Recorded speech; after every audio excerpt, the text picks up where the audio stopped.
Should we go to Mars? Yes? Thank you. 1 year ago today, I was actually on my way to Mars. Not the Mars you're thinking of. I was on my way to the high-altitude desert of Utah, to the Mars Desert Research Station. The Mars Desert Research Station is a facility dedicated to astronauts on Mars simulation studies. And as the crew commander, I was in charge of a group of 6 other engineers and scientists. And we conducted about 24 experiments during our 2-week stay there. Everything from psychological studies to protocol studies, hardware testing, rover field testing, transforming soil into rocket fuel, a whole range of things. But why were we doing this? Of course, to push forward our knowledge, to increase our preparedness for a manned mission to Mars, the first manned mission to Mars. But why? Surely there's more to it than it just being really cool. Now, don't get me wrong, cool is cool. The Apollo program, set on getting a man to the moon, inspired a generation. The number of students from high school through to PhD in the subjects of mathematics, engineering, the sciences, the number of students doubled over the Apollo era. Now, doubling the scientific literacy of your population when you're living in a world so dependent on science and technology was a very good move. And it launched the US into what it is today. What do we have to inspire the coming generation? So a few years ago, I came to a realization whilst studying my PhD in green morphing technologies in the aerospace sector. And it's a realization that's quite obvious. That is that the world we live on is finite. The resources we share on it are limited. My existential angst as a teenager had returned. Now, if we have no intention of leaving this nest, this cradle that we're on, we are in effect each other's enemies, fighting over the remaining resources that exist on the Earth. And as Jacob Bronowski once said, war, organized war, is not some human instinct or breakaway from rationality. It is a highly planned and cooperative form of theft. Now, we are unique in that we are a shaper of the landscape. We are not locked to it like the rest of the animals. We engineer the world around us to our liking. If we did not, we would still be in South Central Africa, tropical creatures over there. But that's not the case. Take away our inventions and innovations, the use of fire, clothing, agriculture. How quickly will the world's population drop? Especially in the northern latitudes. So we engineer the world to our liking, and there's a problem with that. And that is that the Earth is a highly balanced system. Anything we do to it subtracts from that balance, almost like the law of entropy. So this is the problem we face. If we remain locked to the planet, we will eventually collapse. Pushing forward green technologies, bringing in strict regulations, policing the way we use our resources will slow that collapse, but don't be fooled into believing it is a solution. They're just speed bumps. We will eventually collapse. So here we are, faced with this critical problem, a branch point in human history. Do we remain on Earth, or do we spread? An additional layer to this is that we need to protect ourselves and the life around us.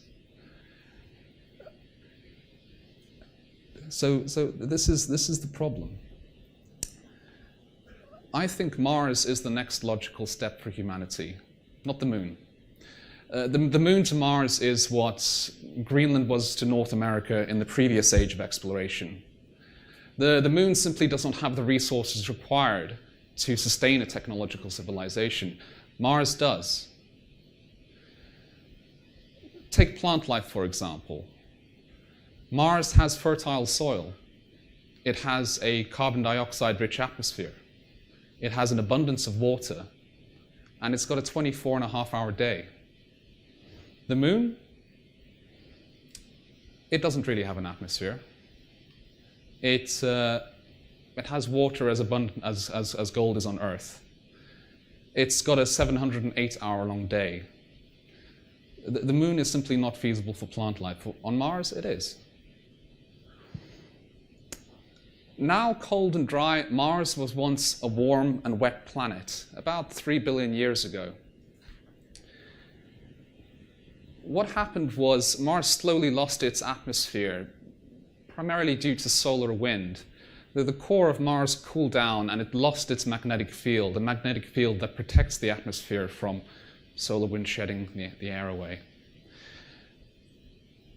And the thing is, with a relatively small push from humanity, we could take Mars back to its previous age in its warm and wet climate with a relatively small push. What we would need to do is increase the temperature at the South Pole by a few degrees. Doing so would enable a self-sustained global warming, and we know how to do global warming. Once the atmosphere has increased in temperature by a few degrees at the South Pole, carbon dioxide that's frozen into the soil would begin to gasify. This gasification process, carbon dioxide is a greenhouse gas, would further increase the temperature of the atmosphere. So we'd have a self-sustained global warming. Eventually, water, also frozen into the soil of Mars, would begin to liquefy, covering nearly half the planet. Once we kickstart this process, the transformation of Mars would take on the order of about a century. That's not a long time. Mars would settle down with an atmosphere of equivalent density to the lowland Himalayas and with a temperature good enough for a t-shirt and shorts. Sure, the atmosphere wouldn't be breathable, it will still be heavily carbon dioxide based, but we could introduce plant life to Mars. But then, let's say this does happen. When we eventually get to Mars and we've transformed it, who says our progress in technology and bioengineering won't make us more adept to the environment there?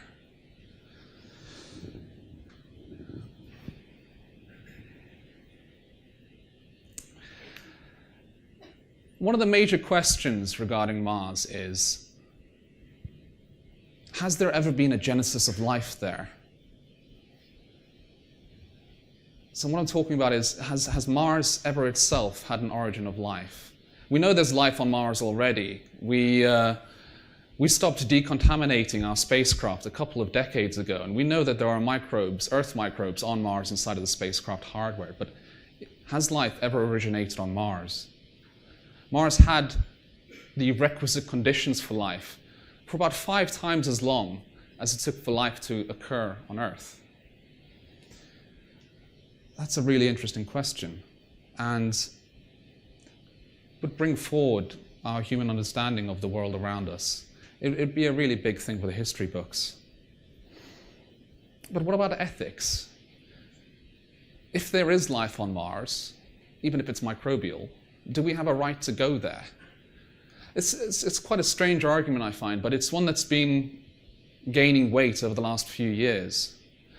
I don't really understand it, because every time we wash our hands, we commit microbial genocide. We engineer and farm the complex life around us in as systematic and cheap a way as possible. I mean, most of you eat complex life that was breathing and thinking a few days ago on a daily basis and don't really give it a second thought. Why all of a sudden Would microbial life on Mars be given such sanctity that we should not go there, we should not spread there? I don't understand it. But there is the question of back contamination. This is that, say we came across life on Mars and we got infected with it and brought a plague back to Earth. It's another worry that people seem to have. But again, I don't really understand it, because the stuff that kills us has been evolving with us in lockstep in a sort of arms race. As Robert Zubrin once said, trees don't get colds and humans don't get Dutch elm disease. If there is life on Mars, it's evolved completely independently of us and is very unlikely to even be able to communicate with us on a molecular level. So I don't think this is a real concern to have. Sure, we need to, if we do find life there, we do need to make sure that on the off chance it is risky, that we take care of that. But it's not a showstopper. We need to put things in context. I mean, what are we talking about here? The evolution of the universe, what have the steps been? There was the Big Bang. There was the expansion of the universe and the formation of the fundamental forces. There was the war of attrition between matter and antimatter. There was the formation of hydrogen and helium atoms. Clouds of these atoms came together, formed galaxies and stars. The fusion and supernova processes created the heavier elements. These created a second generation of stars, this time with planets around them. On at least one of those planets, the advent of single-celled life came into existence. That life became complex and differentiated itself into plants and animals, life going from the oceans to the land. The Darwinian process of evolution to mammals. Life becoming conscious. The universe is now self-aware, through us at least. That consciousness engineering the world around it to its liking.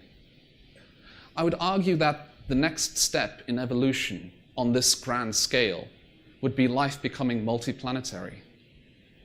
And as Elon Musk once said, if you can put something on that scale of evolution, then it's important. And it's worth a little bit of our resources. So why haven't we gotten to Mars? We've actually had the technologies to do it for at least a couple of decades. It's just a case of making the nuts fit the bolts. We don't really need to invent anything new. A couple of decades ago, NASA came up with a design for a manned mission to Mars costing on the order of $50 billion in today's money. $50 billion to set up the architecture around such a program, to create the launch vehicles and to launch that first mission, with each additional mission costing about $3 billion. Why hasn't this happened? I mean, putting $50 billion into context it's about 2 to 3 weeks worth of the US defense spending. There's been about 1,000 weeks since that mission plan was put together. What's going on? Political inertia. We are too short-sighted as a species. We're too caught up in trivial things today that are forgotten next week. Yes, there needs to be a balance between focusing on our near-term and long-term problems. But with the world spending 7 times more on cosmetic makeup than it does on its space agencies, with the US spending 10 times more on nuclear weapons than it does on space exploration, I question whether we have the right balance. Don't get me wrong. I'm confident that a manned mission to Mars will happen in the coming decades. What I'm saying is, don't assume that it will be carried by NASA or European Space Agency rockets, that those astronauts will have NASA or European Space Agency badges on their shoulders. If we in the West do not take the next step for humanity, someone else will. We've not been given any guarantees that the superpowers of the past were not given. Humanity has a right to change its colors. Thank you.